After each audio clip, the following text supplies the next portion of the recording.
Baik, terima kasih atas waktu dan kesempatan yang diberikan.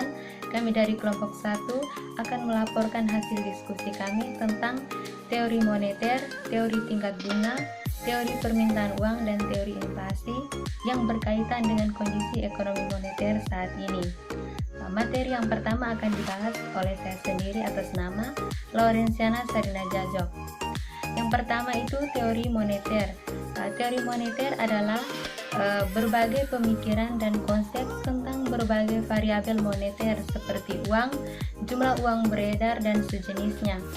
Akan tetapi dalam teori moneter juga tidak dilepaskan dari variabel ekonomi lainnya seperti inflasi, pendapatan nasional maupun nilai tukar.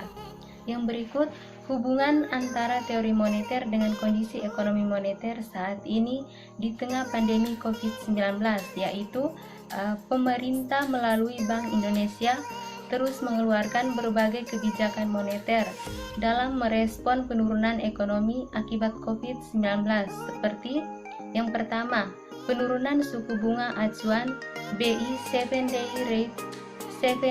repo rate pada Februari dan Maret masing-masing sebesar 25 basis poin. Yang kedua, menurunkan giro wajib minimum falas bank konvensional dari semula 8% menjadi 4%. Yang ketiga, memperpanjang tenor repo, surat berharga negara, dan lelang tiap hari untuk memperkuat pelanggan likuiditas rupiah perbankan. Yang keempat, meningkatkan intensitas triple intervention di pasar spot, DNDF, dan pembelian surat berharga negara di pasar sekunder.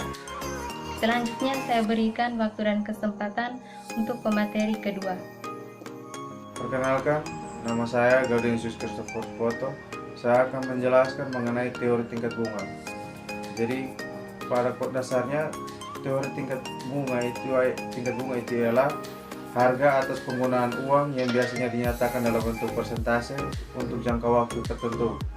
Ada banyak teori mengenai tingkat bunga ini, tetapi hanya ada dua teori itu yang paling dikenal, yaitu flow teori dari Klom klasik dan preference liquid teori dari Keynes. Inti dari teori klasik flow teori ini ialah bahwa teori suku bunga itu merupakan permintaan dan penawaran terhadap tabungan. Yang berikut ialah tabungan dan investasi itu mengalir ke pasar berdasarkan unit waktu. Terus dari semua itu, kaum klasik itu tetap berpegang teguh pada keyakinan bahwa perekonomian itu selalu berada dalam keadaan full employment atau dalam tingkat tenaga kerja itu penuh. Kelemahan dari flow teori ini ialah bahwa moneter itu tidak berperan dalam penentuan tingkat bunga. Selain itu, mengabaikan peran dari credit money dalam menentukan tingkat bunga juga. Yang berikut ialah teori liquidity preference dari Keynes. Inti dari teori ini ialah bahwa kemampuan masyarakat untuk menabung itu terletak pada tingkat pendapatannya. Jadi ketika tingkat pendapatan meningkat, tabungannya pun akan meningkat, dan sebaliknya. Tingkat bunga itu merupakan fenomena moneter dan ditentukan oleh interaksi penawaran uang dan permintaan agregat masyarakat terhadap uang. Yang berikut itu tingkat bunga naik. Jika tingkat bunga naik, maka keinginan masyarakat untuk memegang uang tunai itu lebih sedikit. Akibatnya itu surat berharga akan naik, maka tabungan akan naik, dan sebaliknya. Ketika tingkat bunga itu turun, maka masyarakat itu ingin untuk memegang uang kas lebih banyak. Dari teori-teori ini, yaitu teori flow teori dan liquidity preference teori ini, jika dikaitkan dengan kondisi moneter sekarang ini, kondisi moneter sekarang itu menunjukkan bahwa tingkat bunga itu berada pada acuan di level 4,5%. Untuk tingkat bunga deposit facility itu 3,75% dan bunga lending facility itu 5,25%. Berkaitan dengan semuanya ini, inflasi sampai dengan bulan April itu masih berada pada tingkat itu 0,08%. Hal ini menunjukkan bahwa pemerintah itu menurunkan tingkat suku bunga itu untuk merangsang atau meningkatkan daya beli atau konsumsi dari masyarakat. Jadi ketika tingkat suku bunga itu menurun, maka diharapkan itu masyarakat itu memiliki keinginan lebih untuk memegang uang kas dan meningkatkan daya beli atau konsumsi mereka. Terima kasih. Baik, perkenalkan, nama saya Antonia Cecilia Catherine Kumanunang. Di sini saya akan menjelaskan mengenai teori permintaan uang. Di sini ada beberapa teori permintaan uang yang sering digunakan, yaitu teori permintaan uang klasik yang didasarkan atas kondisi perekonomian selalu dalam keadaan seimbang. Beberapa teori permintaan uang klasik seperti teori permintaan uang. Yang pertama, Irving Fisher. Ia mengemukakan bahwa permintaan uang merupakan kepentingan yang sangat liquid untuk memenuhi motif transaksi. Dengan sederhana, persamaan transaksi permintaan uang Fisher adalah MV sama dengan PT. Persamaan tersebut dapat diubah ke dalam bentuk P sama dengan MV per T, di mana M atau money adalah jumlah uang yang beredar, V atau velocity of circulation atau kecepatan peredaran uang, P atau price atau harga barang, T transaction of goods atau jumlah barang yang diperdagangkan. Yang kedua, menurut Cambridge. Kaum Cambridge seperti Marshall dan Pigot menganalisis bahwa faktor-faktor yang mempengaruhi seseorang dalam memegang uang tunai dipengaruhi oleh tingkat bunga, jumlah kekayaan yang dimiliki, harapan mengenai tingkat bunga yang diinginkan dengan tingkat harga. Namun, dalam jangka pendek, faktor-faktor tersebut bersifat konstan atau berubah secara proporsional terhadap pendapatan. Sehingga secara matematis ditulis sebagai berikut. MD sama dengan KY. Persamaan ini dapat diubah ke dalam bentuk MD per P sama dengan K kali Y, di mana MD adalah jumlah uang tunai yang dipegang masyarakat, K sama dengan konstanta yang menunjukkan presentasi jumlah uang tunai yang dipegang terhadap pendapatan, Y adalah pendapatan, dan P adalah harga barang atau jasa. Baik, terima kasih. Perkenalkan, nama saya Elizabeth Galdiana. Saya akan membahas lanjut mengenai teori permintaan uang. Berikutnya, teori permintaan uang menurut Keynes. Permintaan uang dalam analisis Keynes terdiri dari 3 tujuan atau 3 motif, yaitu 1. Permintaan uang untuk tujuan transaksi. Permintaan uang untuk tujuan transaksi untuk menghubungkan antara pola penerimaan dan pola pengeluaran.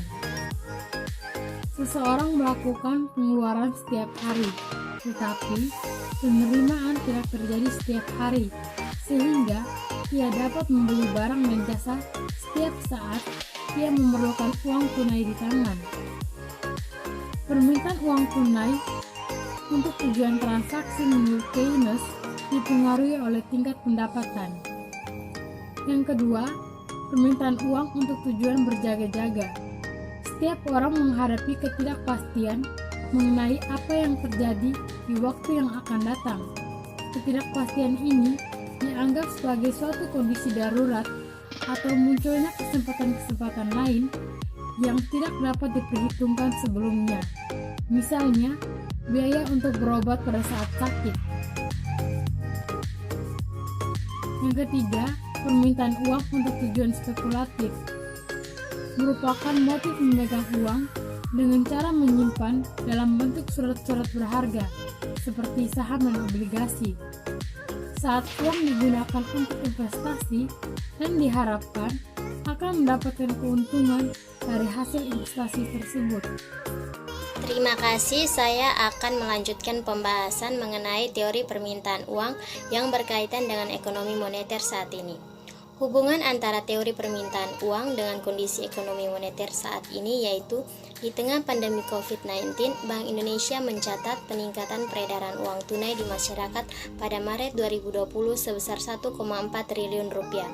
Padahal Februari 2020 hanya 480 miliar rupiah seiring dengan meningkatnya transaksi non-tunai. Uang tunai masuk atau inflow ke Bank Indonesia pada Maret 2020 sebesar 1,2 triliun rupiah, lebih kecil dari uang keluar. Pada Januari 2020, inflow 2,9 triliun rupiah dan Februari 893 miliar rupiah. Dari teori permintaan uang, seseorang memegang uang karena adanya 3 motif, yaitu motif transaksi, motif berjaga-jaga, dan motif spekulasi. Yang terjadi saat ini adalah motif transaksi dan motif berjaga-jaga. Posisi uang kartal yang beredar di masyarakat di luar perbankan dan BI mengalami perlambatan pertumbuhan pada Maret 2020.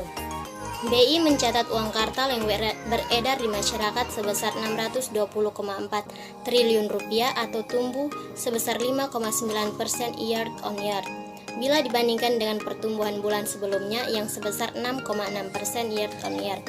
Perlambatan ini sejalan dengan hasil survei konsumen Maret 2020 yang menyatakan adanya penurunan proporsi konsumen terhadap pendapatan yang dialihkan untuk disimpan.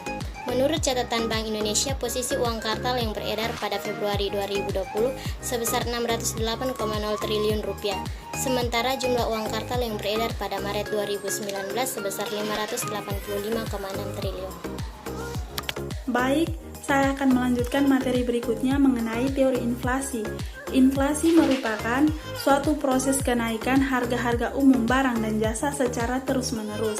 Secara garis besar, teori inflasi yang dibahas dibagi menjadi 3 bagian. Yang pertama, teori kuantitas yang dikemukakan oleh Irving Fisher yang menekankan bahwa inflasi dipengaruhi oleh pertambahan jumlah uang beredar dan anggapan masyarakat terhadap kenaikan harga. Yang kedua, teori Keynes dikemukakan oleh John Maynard Keynes yang menyatakan bahwa inflasi terjadi karena sebagian masyarakat yang menginginkan kehidupan di luar batas kemampuannya. Yang ketiga, teori strukturalis. Teori ini menjelaskan bahwa kondisi struktur ekonomi negara berkembang yang bisa menyebabkan inflasi yaitu tidak elastis penerimaan ekspor dan ketidakelastisan produksi makanan di dalam negeri. Hubungan antara teori inflasi dengan kondisi ekonomi moneter saat ini yaitu inflasi pada bulan April 2020 lebih rendah dan terkendali serta berada di kisaran 0,2% month on month atau secara year on year yaitu 2,80%. Komoditas penyumbang inflasi yaitu bawang merah, emas perhiasan, dan gula pasir. Sedangkan komoditas penyumbang deflasi yaitu cabai merah, daging ayam, dan telur. Hal ini menunjukkan faktor yang berpengaruh kepada inflasi yang terkendali yaitu dampak nilai tukar terhadap inflasi juga rendah karena dalam hal permintaan yang rendah ini menyebabkan nilai rupiah sangat kecil sekali sehingga berpengaruh terhadap kenaikan harga serta terjangkaunya ekspektasi inflasi oleh masyarakat, konsumen, dan produsen. Baik, mungkin hanya itu saja yang bisa kami sampaikan. Sekian hasil presentasi dari kelompok kami. Terima kasih.